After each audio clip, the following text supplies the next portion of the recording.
এই দেখেন এখানে হচ্ছে 3টা ম্যাচ আছে। হ্যাঁ, এখানে যদি হচ্ছে বাজাও, এই দেখেন একটা বাজছে, এই যে এই দুটো খালি আছে, ঠিক আছে। এবার 3 দিয়ে রাখার পরে উল্টা পাল্টা করে দেওয়া হবে, আপনি খুঁজে বের করতে হবে কোনটির মধ্যে আছে। যদি না পারেন তাহলে বোতলের একটা বাড়ি খেতে হবে, আর যদি আপনি পারেন তাহলে সামনে একটা বোতল দিয়ে বাড়ি মারবেন, ঠিক আছে। দেখেন শুরু করলাম। নেন।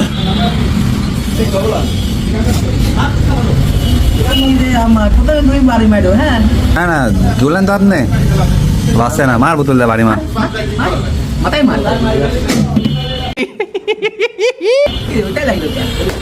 ঠিক আছে, এবার বাজার দেখাও।